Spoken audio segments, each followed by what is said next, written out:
I'm life and business coach Samantha Sifring, and this is the Online Business Building Mamas podcast, where you learn how to build a wildly successful business from home while raising kids.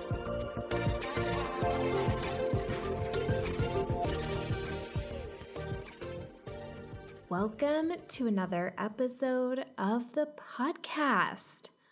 I am so happy to have you here today, and I'm really hoping that today's episode is going to be a welcome change in your mind from what might be swirling around in it right now constantly. Right now, there's a lot that is vying for our attention when we're scrolling and has the potential to really ignite a lot of thoughts and feelings of concern and worry. And I know right now that's true as I'm recording this, and probably most likely for the next few weeks, that's going to continue to be more and more true. And I want to just encourage all of you to really be conscious of what you're allowing to create space in your head and take up the space in your head. You are in control of that completely, and make sure that it's really useful and that it is going to be helping you to create the results in your life that you want to have. I'm not saying put your head in the sand, but there's definitely a happy medium between putting your head in the sand and having the news on 24/7 and feeling all of the fear and panic that can come with a 24-hour news cycle. All right, let's get into today's topic. I've been reflecting a lot on how I do consult calls with potential clients lately. I actually just completed the launch for my group program, and that means I have done over 20 consult calls in the past few weeks to fill up my program. And it's really got me thinking a lot about how I've been doing them.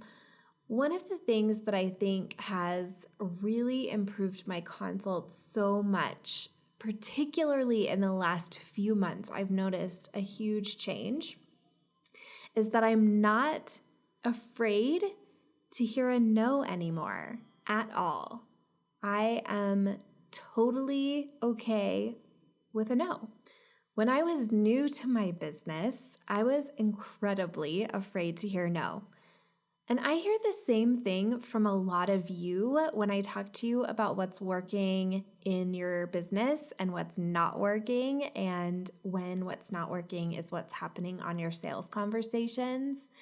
Many of you aren't even making offers on your calls at all, let alone asking for a yes or a no, because you're afraid to hear no. Today, on this episode, I want to show you exactly how to overcome the fear of the no on your discovery calls. So first, I want to establish that a no is neutral. All of the meaning that we assign to it is from our own thinking. Things like, but I know I can help them, and I really needed that money, and this is never going to work, and I really wanted to work with her, all cause suffering. It's arguing with reality, and that makes us miserable. In the past, I've had all of these thoughts and more, but here is how I think about no's now. I think that's okay. It doesn't mean anything about me or the future of my business. On to the next. Just this one conversation had a positive impact on her. I don't need anyone in particular to say yes. I don't need everyone to say yes. My business doesn't rest on any one person's yes or no. If thoughts like these are what you want to be thinking about getting no's, here are a few tips and tools and exercises for you to try to let go of your fear of the no and potentially even embrace getting no's. First, don't beat yourself up for being attached to a yes and afraid of a no.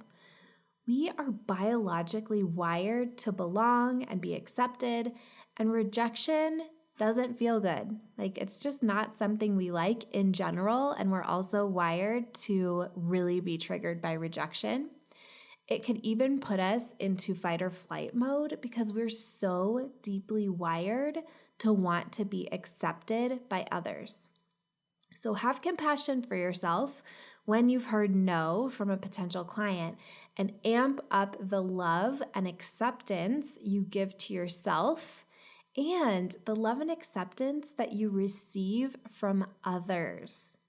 So something that I've noticed is a lot of times we are trying to get our needs met from our business, and this is one of the ways that we do that.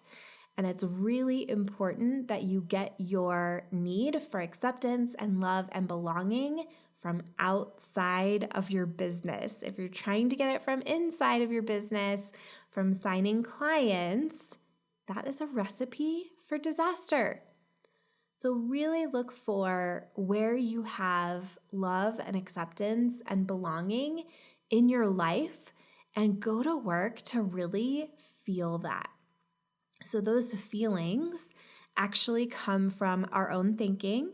The way that we accept love from other people is to think really loving thoughts. They could love us so much and we could feel none of it if we aren't thinking loving thoughts. So really be focused in on getting those needs met with yourself and with your family and your friends and your other support system in your life, and not from potential clients.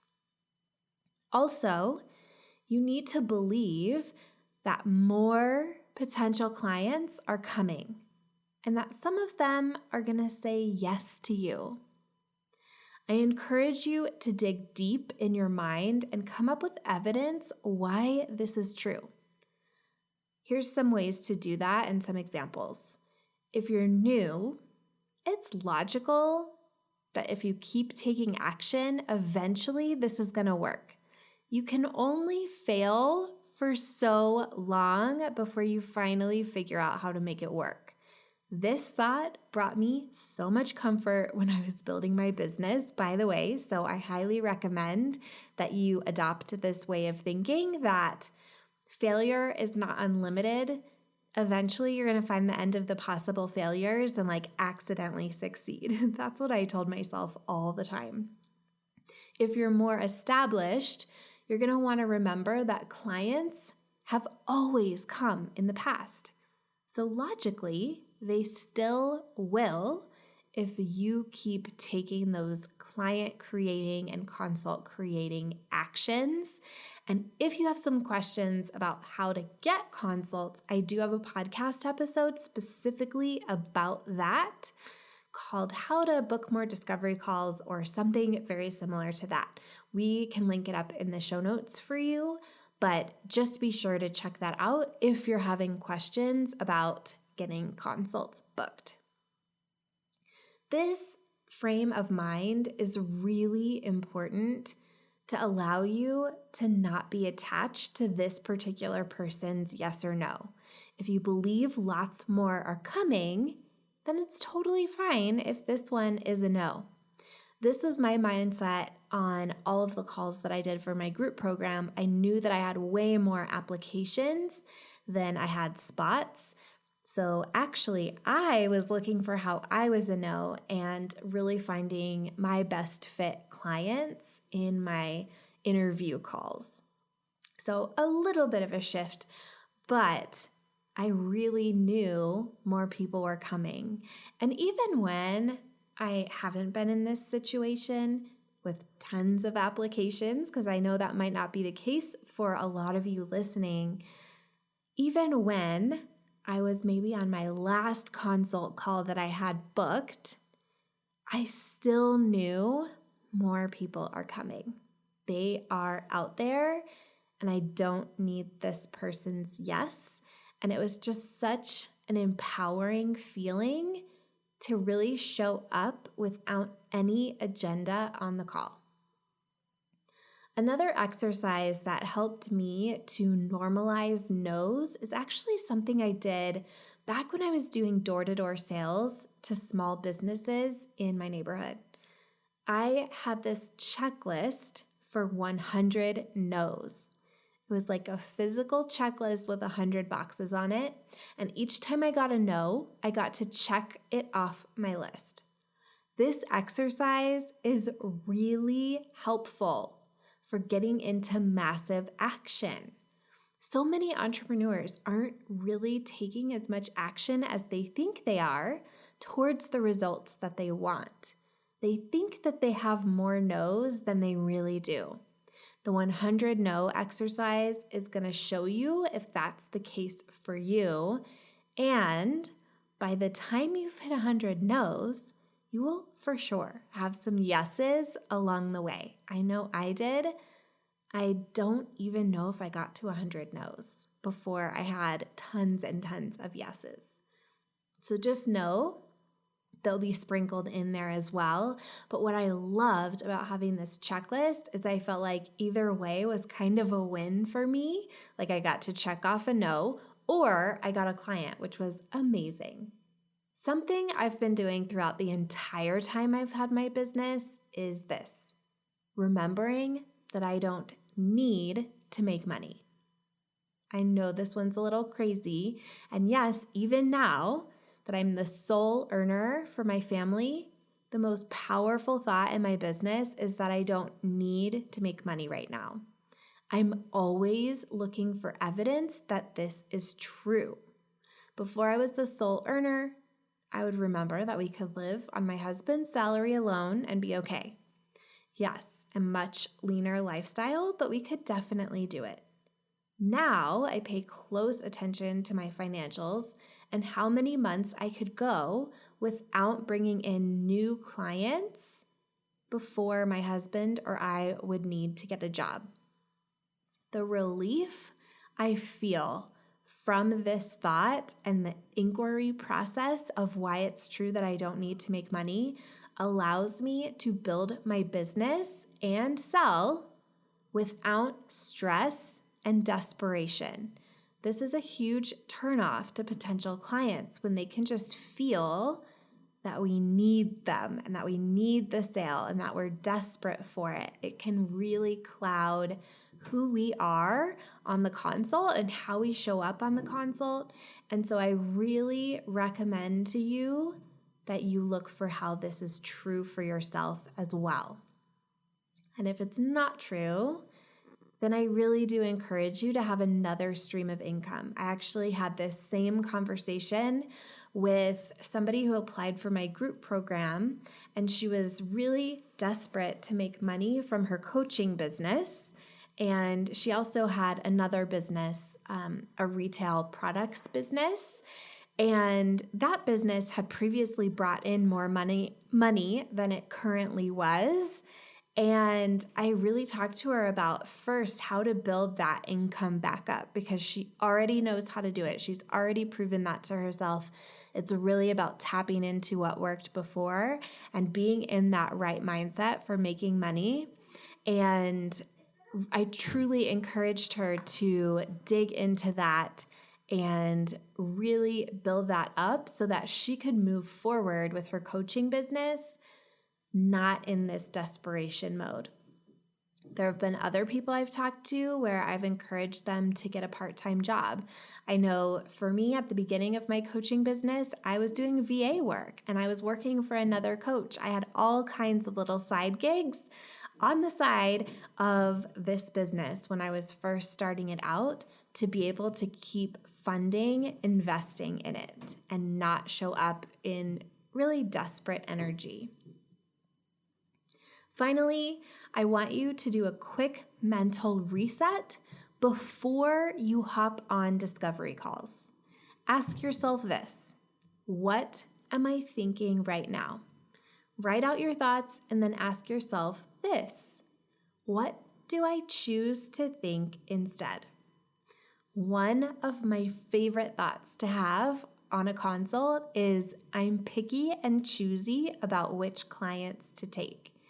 I had this thought even before I was fully booked. I noticed kind of around having like 16 to 17 clients out of 20, which is my fully booked.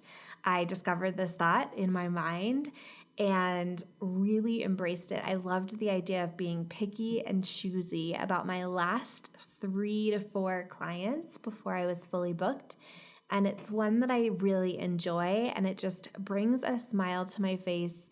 The other day I heard my coach say picky and choosy, and it just reminded me of having this thought and how fun that was and how relaxed it made me feel when I was on the consults. Something that I've noticed so much now is that I feel super relaxed on consults, and the person that I'm talking to is nervous. That is not something I ever noticed before. Maybe they were nervous, even when I was also nervous, but I found it really interesting. And I actually had a consult where I was the potential client a few weeks ago, and I felt really nervous before it. I was like, oh, I hope she picks me. I really want to work with her. I hope that we click and connect in this conversation and that it's a good fit. So that's something to think about too, right? Like they might be nervous as well. So whatever thoughts you choose that you want to be thinking instead, you'll want to remember these throughout the call, especially when making your offer and after when discussing any objections, questions, or concerns that they might have. It's going to help you stay out of desperation or trying to convince. I love to stay super curious on a call, and even if somebody's a no, I'm still really curious, and we usually have a great conversation about it. Staying out of desperation and that kind of convincing energy is so important. Okay, here are 2 bonus little superpowers I have to add. When you're not fazed by the no, you're able to do 2 great things on the call that really serve the person that you're talking to. First, you can actually ask for the yes or no. When someone seems like a yes, I'll say, so, are you in? Or are you a yes? And I say it with a huge smile on my face. And when someone seems like a no, I'll say, it sounds like you're a no right now. Is that accurate? And I say it really relaxed, like it's no problem at all. I love doing this on a call. It's incredibly empowering for me to just be that direct. And it's also really empowering for someone to really get to say their answer out loud, especially when it's a no. This is what I've noticed. So many people will give you a little excuse, like I want to think about it, I want to talk to my husband, and then hop off and email you an hour later and let you know that they're a no, or the next day, or just ghost you altogether. And I find that it's really empowering for somebody to say a no. Not only does it not have to linger in both of your minds when you're like, I don't know, did I sign a client? Did I not? And linger in their mind oh, I'm going to have to let this lady down easily. But saying no is something that most people aren't comfortable doing, and this can be a breakthrough moment for them. That's how I always think of it when I'm on a call with somebody and they say a no, or I encourage them to say the no and then they do. I always think, oh, this is a great breakthrough. How often is it just totally okay for you to say no? And second, with a no, you can say, great. What's your plan? to still hit this goal or achieve this outcome or whatever it is that they talk to you about on the call. You can help them decide what else they're going to do since they're not going to be working with you. Obviously, they still want to achieve whatever it is they talked about with you on the call. And if they're talking to other businesses or other people who do what you do, you can ask how they'll know it's a right fit. Whenever I ask people that, they're always like, wow, that's a great question. Like they never thought about what their criteria was before. And if they don't have money or something else like that, you can help them find a resource that fits their budget for right now. I've referred so many people who aren't good fits to work with me right now to other incredible coaches who I know could help them. Helping them brainstorm their plan is something that you would do if they were actually your client. You would help them figure out what are going to be your next steps? How are you going to achieve this goal? What are the steps you're going to take? I really encourage you to do that in this case, and not from the place of hoping to make them a yes or like trying to twist this around, but just from service and abundance and just being a good person and being who you want to be. So remember, getting a no is neutral.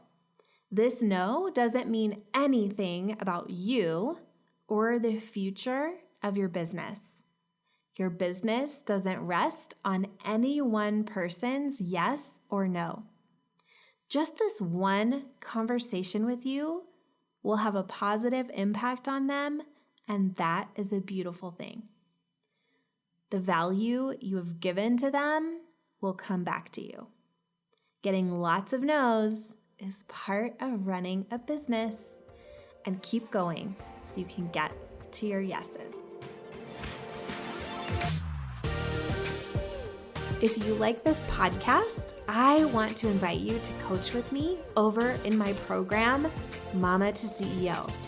There's you, and there's the consistent income you want to make in your business, and I help you remove everything standing in between. It's lifetime access for mastering your marketing, sales, time, and everything else you need to have the business and life you really want. Whether it's making your first 1,000 or 100,000, I can help you do it. To join, go to mamatoceo.com, mamatoceo.com.